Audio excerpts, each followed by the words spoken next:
Hello, everyone. It's time for Van Chicagoland Stories, the podcast. I'm your host, Pete Costanis. This is episode 495, season 20.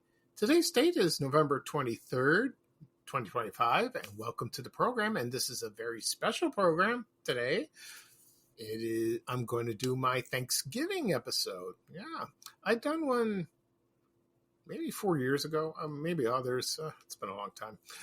So I'm just going to do this again, talk about my memories of Thanksgiving when I was a kid, the traditions, the food, of course.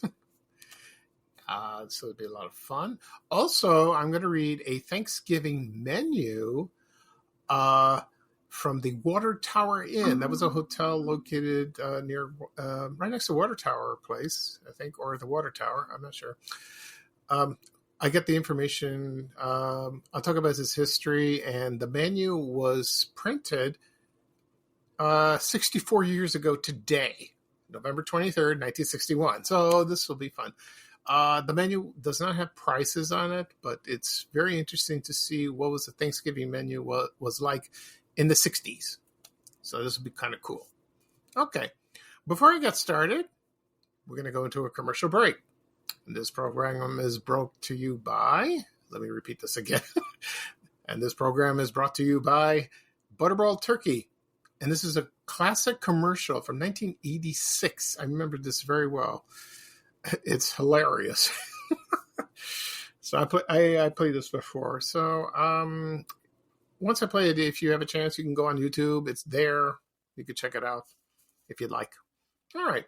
So sit back and relax. Let's go back to the 80s for Butterball Turkey and the commercials from 1986. Just relax and put your napkin on and your knife and fork and get ready to dive into turkey. Okay, just kidding, folks. So I'll be right back with, I'll be right back with the rest of the show. Thank you. Remember, Harry, it's Marion's first holiday turkey, not a word if it's dry. Do I have to eat the turkey if it's dry? Uh-huh. It's her first turkey. It won't be juicy. What they don't know is Marion's first turkey is America's first turkey, Butterball. It's always juicy because it's specially deep basted, so every slice is moist and tender. Juicy turkey, Marion. I knew it would be. America's first turkey, Butterball. Also available fresh. Okay, everyone, I am back. I hope you enjoyed the commercial for Butterball Turkey from 1986. This was a classic. They used to air this during the 80s. I remember that. It's all about, turkey being dry, which usually it does happen. Depends on the cook. So, and then they had that old lady, it won't be juicy. And she did a 180 and says, I knew, and said, I knew it would be. Sometimes old ladies are sneaky.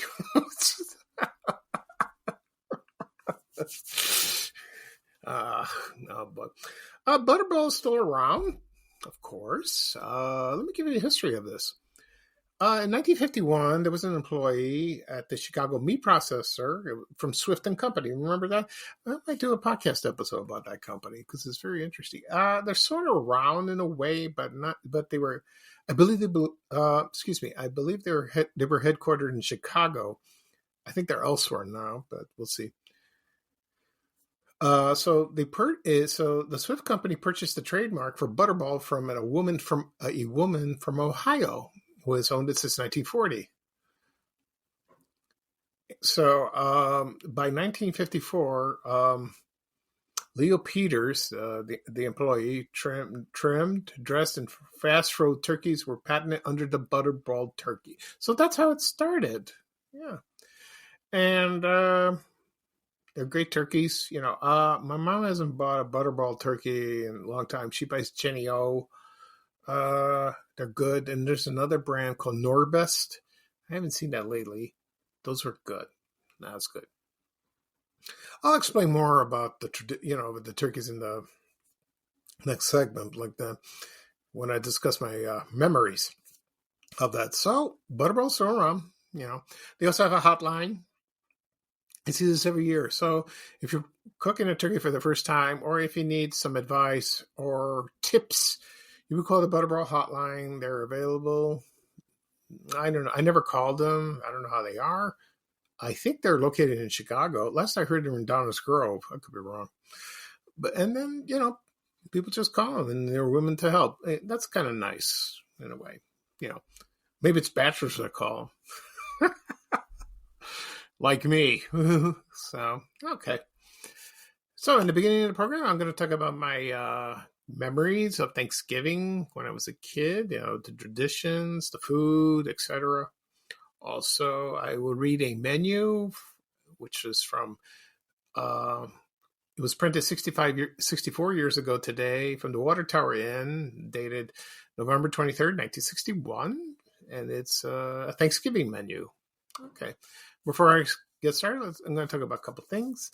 Not my health. Everything's okay with that. So I don't want to do that. Just one thing, I'll go for my, I'm going to the colleges Tuesday, and then Wednesday I have my PET scan. I know it should be the other way around. Maybe I'll get a phone call tomorrow. We'll see. Maybe they'll switch it. I have no idea. Okay. One funny thing about it is when doing a podcast, when people discover you, they discover your podcast, it could be from your fans or other podcasters.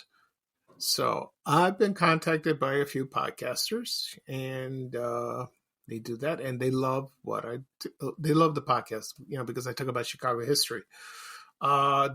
Some podcasters are from Chicago, or elsewhere. I do listen to a few of them. I don't listen to political ones; they're boring. I don't want that.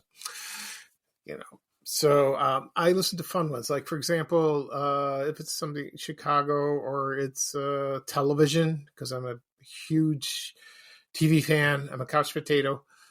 Also, comic books. I listen to those. It's just fun. Sometimes they have them on YouTube. You can listen or watch if you like.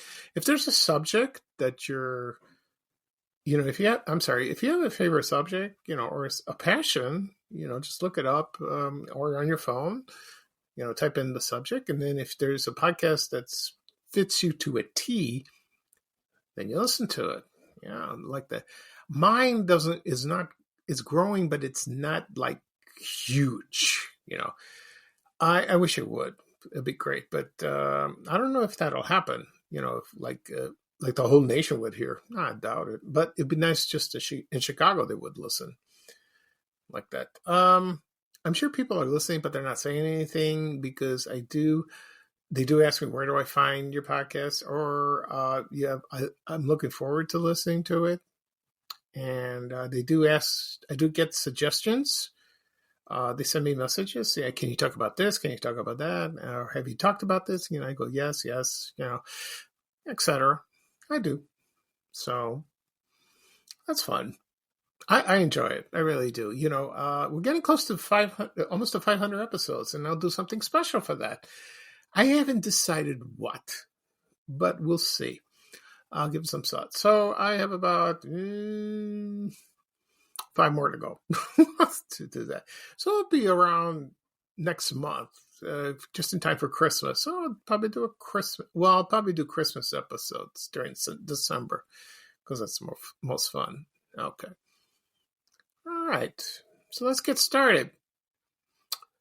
We'll talk about Thanksgiving traditions. One of my earliest memories of Thanksgiving, when I was a little boy in South Shore, neighborhood of Chicago. I remember seeing my mom preparing for Thanksgiving. Most of the time she didn't go anywhere. It was just because my father worked at night at the Hilton Hotel downtown, and that was. But sometimes he would get the day off, and my father, when he was alive, he did not like to go to other people's houses because he didn't like other people's cooking. Same thing with my mom, because they don't do it right. It's undercooked. It's overcooked. You get the idea, like that. So my dad preferred my mom to cook, so that's great. And I remember eating turkey for the first time. I was very little. I think it was like 5 or 6. It was very good. Did she make stuffing? Probably. I don't remember exactly, but she makes. This is what she traditionally makes to this day. She would buy a turkey. It would be me, my brothers, and my dad. There'll be the five of us. So we buy like about 12 pounds, 13 pounds, something like that. Either Butterball or Norbreast or right now Jennie-O. There were other brands at the time. One time my dad was working and she did not buy turkey. She bought capons. Yeah, she bought capons. So, and I don't remember eating that, but they're very good from what I heard. So, what my mom traditionally makes is turkey with stuffing. The stuffing she makes, she learned this from my dad's aunt when she lived there at the time, at their apartment when they got married. She would make chestnuts with ground beef. She still makes that to this day, and it's absolutely awesome. It's delicious.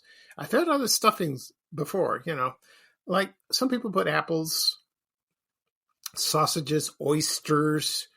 Let's see. Yeah, sausage, like Polish sausage or raisins, stuff like that. Not a big raisin fan. Oysters, no. But also bread, like croutons or bread like that. I don't mind. It's fine. But the one she makes with the chestnuts with the ground beef, and then you stuff it in the turkey, smells so good. Oh, it's heaven. Also, she makes sweet potatoes, but the thing is, my mom makes Greek-style potatoes because I don't know why. She's been doing that ever since I can remember. So she makes the Greek style like that. So you get two choices. Not mashed potatoes. She told me that if you make mashed potatoes, you can't have them for leftovers. Makes sense like that. Okay. She does. Let's see what else. So yeah, she makes sweet potatoes. Also the cranberry sauce. My mom never made homemade cranberry. She never bought it. Never. This is what happened. One day, I think in the 80s, the family invited my cousins and my aunt and uncle over, for Thanksgiving. My aunt brought a can of Ocean Spray cranberry sauce. My mom never bought it. So that was nice. And then I tried it. I loved it. I love this stuff. I can eat it every day. I know it's canned, but it's ready. You can slice it and, So I begged my mom to buy it this year. She goes, yeah, she did. She bought 2 cans for sale. That's good. So we'll have it another time. Anyway, so I love it. Me and my brother eat it. My other brother, no. He doesn't know how to eat it. And let's see what else. So I don't like lumpy fruit. I'm not crazy about that. So I like it smooth. Same thing with jelly. I love grape jelly, but I don't like marmalade or like strawberry jam. No, I don't care for it. I'm a strange guy. I have a different taste. Oh, you don't want to hear a long story about that. So that's what we have on Thanksgiving dinner. Now, other traditions we have Thanksgiving. Of course, you watch the Macy's Parade on TV. I watched it a few times. It's the same. Over the past years, WGN on Channel 9 had the Thanksgiving Parade. And they were hosts. They had that on State Streets, which is cool. They had it before in the 70s. Then they stopped, I think the 80s or later on. Then they brought it back, which I'm glad, So other traditions on Thanksgiving, of course, is football. I'm not a football fan.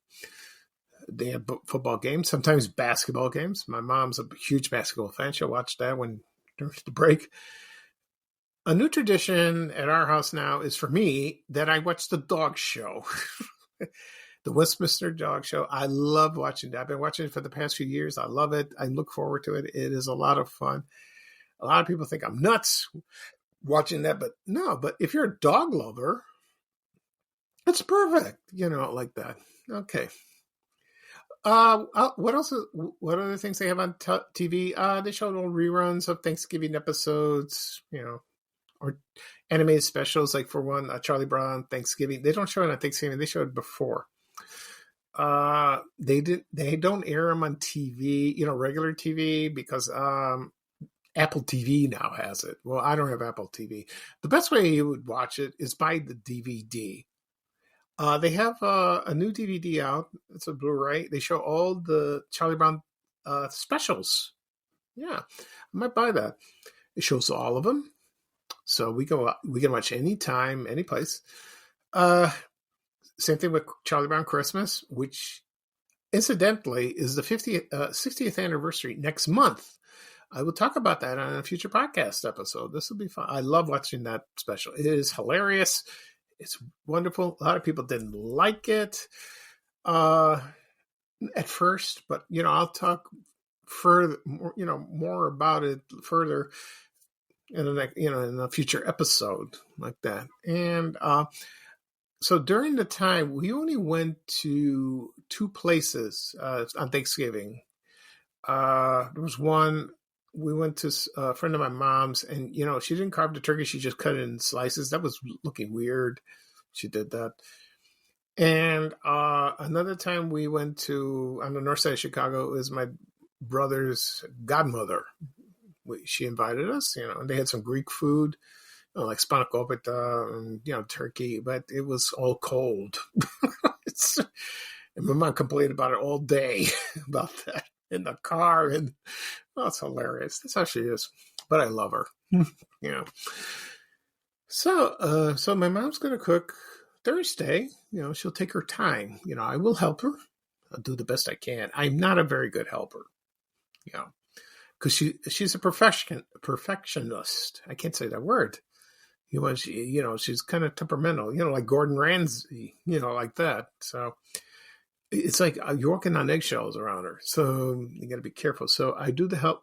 Me and my brothers will help her. She'll take her time, and we eat at 6:00. Now, some people eat at 1, 3, or 6. But if you eat at 1:00, you get hungry later on. Like about 7 or 8 o'clock. That happens to me. It happens to some people. I understand. So we eat at 6. We have lunch, but a little light lunch. But she takes her time. So we'll do the best we can. Do it. So that's Thanksgiving traditions. What else? I can't think of anything else. So, one last thing. On Thanksgiving Day, it seems so quiet to me. When I was a little kid, it was like a very quiet day, nothing going on. Everyone's at home visiting relatives. They go out of town, and it's a very serene day. That's what I liked about it. Okay. All right. That's it. Right now, I'm going to take a break. I'm going to put on another commercial. This is for Mrs. Smith pumpkin pies. This commercial's from 1989. And when I come back, I'm going to read a menu from the Water Tower Inn Hotel.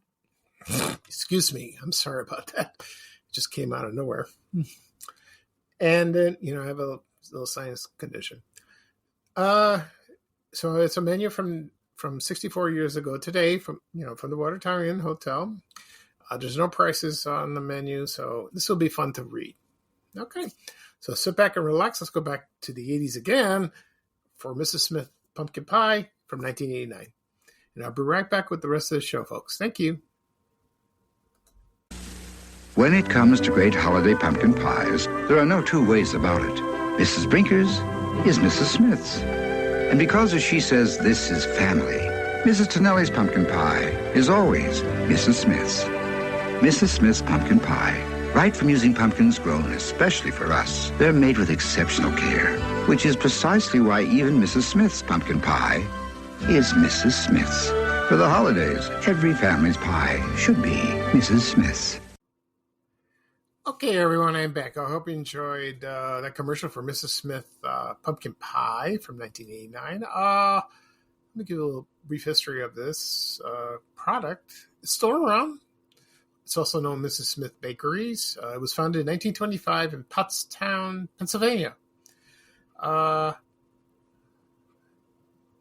So the woman who Mrs. Smith is, her name was Amanda.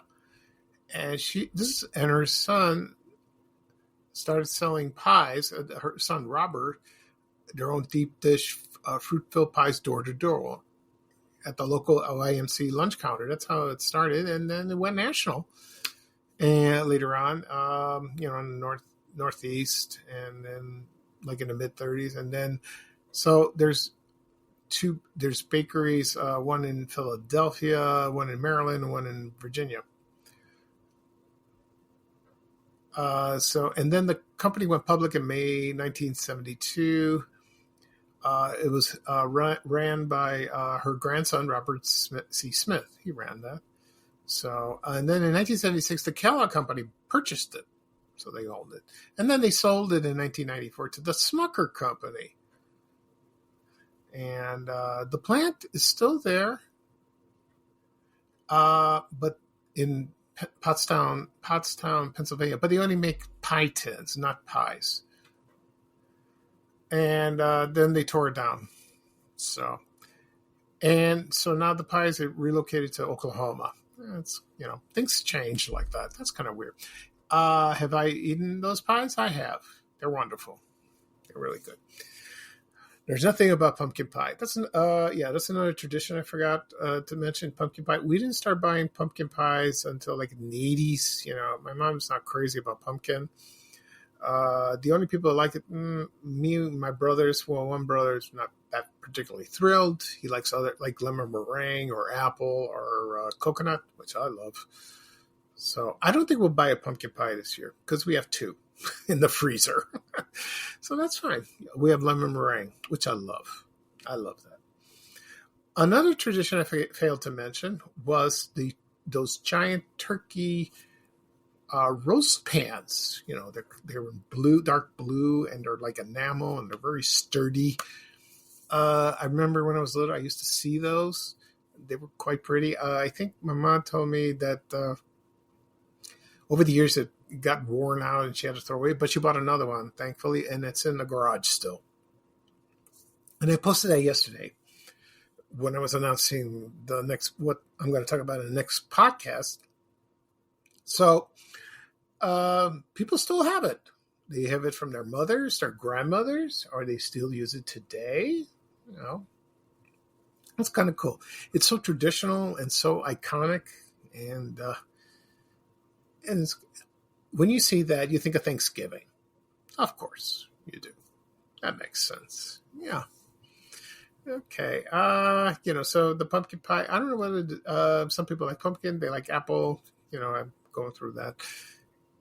So nothing beats anything with a slice of pumpkin pie. We're ready whipped on top or Cool Whip. I like Cool Whip better. It's good. That is good. Okay, now I'm going to read a menu from 64 years ago today from the Water Tower Inn Hotel that was located in the Gold Coast neighborhood of Chicago. Okay, I'll give you a history of this place. It's no longer existed. So it opened 64 years ago on September 25th. And according to the website, of this website, connectingthewindycity.com, Mayor Richard Daley received the symbolic golden key as the 6 million Water Tower Inn opened at 800 North Michigan Avenue. I think there's pictures. I wish there was a picture. I'd like to see that. It was standing next to the historic water tower, and it had 15 stories, and it had 300 rooms and indoor parking for 150 cars. Yeah, good. And it was a very luxurious hotel, from what I understood, And they planted about 100 trees, 700 bushes, and 2,000 flowering plants on Michigan Avenue and Chicago Avenue on the sides of the building. It lasted for a long time. I've never been to this place, but I guess it was out of style, or it just looked old as time went on. And it was demolished in 1997 for the Park Hyatt, which is still there. So that's a shame. So you can find like postcards, very few photos of this place, And I never heard of this hotel when I was little. Maybe I did in passing, but that's okay. So So that's good. So maybe someday we'll go down to that area and check it out, at the Park Hyatt, like that. So now I have the menu from the Water Tower Inn. And it's a Thanksgiving menu. Okay. This will be fun. And of course, I have said this many times before. It was printed. This is from Thursday, November 23rd, 1961. Okay. They have the phone number, from the old-fashioned phone number, Whitehall 3-5600. So it's like WH35600. Okay. All right. So let's read the menu right now. Okay. They have, let's see. This must be appetizers, or maybe not, but I'm going to read right now. So they have Jumbo Shrimp Cocktail Supreme, Blue Points on the half shell, Green Turtle Soup Amontillado, cheese straws. That's in parentheses. I never had turtle soup. Never. I don't know what it tastes like. Maybe it's good. Maybe not. I don't know. Some people love it. I think that's from Binion's restaurant. I talked about that restaurant one time. They were famous for that. I believe it is. Okay. Chicago has so many restaurants, Next is celery hearts, radishes, and mixed colossal olives. So you get like maybe a relish tray or like that was served to you. Okay. All right. So this is what they had. Roast Island Duckling Cynthia. I don't know where the Cynthia came from. Maybe it's the owner of the whole. Maybe it's the owner's daughter, wife. I don't know. Served with wild rice, white seedless grapes, and sauce bigarade. It's spelled Bigarade. I can pronounce it. Also, they have baked Virginia ham with port wine sauce, half candied orange filled with puree of chestnuts. Okay. Next, whole imported English sole sauté Meunières. That's spelled Meuniere. Okay. With dainty cucumber sandwiches and hot toasted almonds. Okay. Now, here's the turkey. Roast Vermont turkey, chestnut dressing, giblet gravy, orange and cranberry relish. I never had giblet gravy. My mom doesn't make that. I don't know what it tastes like. Some people like it. It says, underneath it says, for parties of 6 or more, a whole turkey will be served and carved at your table. Oh, nice. Yeah, just like at home. Roast U.S. Prime ribs of beef, au jus, and Yorkshire pudding crescent. That's spelled Cresson. Okay, and they had side dishes, imperial sweet potatoes or candy yams, baked or whipped potatoes, Brussels sprouts beurre. It's Beurre. I can't pronounce it. It's French. I don't like Brussels sprouts. A lot of people don't. Minted fresh peas, salad. It's comma Miles Standish. I don't know what that means. No idea. And then underneath they have desserts. They have cranberry jelly fruit mold. So it's like a Jell-O mold like that. Coffee cognac surprise. Hot mince pie with rum sauce. I don't like mince pie. Pumpkin pie with whipped cream. I'll take that. Apple pie, cherry cheesecake, and let's see what else. Drinks, they had coffee, tea, grade milk. Child's portion at half price is $5.50, but it doesn't say the full price. I'm sure they had wine, beer, probably wine like that. So that's it. It's very short. Not much, Okay, so that's a short menu, but I'm glad I found it, and I'm glad I read it. So it's very hard to find a Thanksgiving menu from Chicago in the old days. I think I found one, but it was from 1930. It's from a restaurant called Isbell's. Maybe I'll read that someday. We'll see. Maybe next Thanksgiving, or maybe some other menu will pop up on the internet. We'll see about that. Okay, so that's it for this program. Let me do a recap of what I talked about. I talked about my Thanksgiving memories as a kid, with the traditions of food, watching things on TV, and what food I ate, and what food I still eat to this day. Excuse me.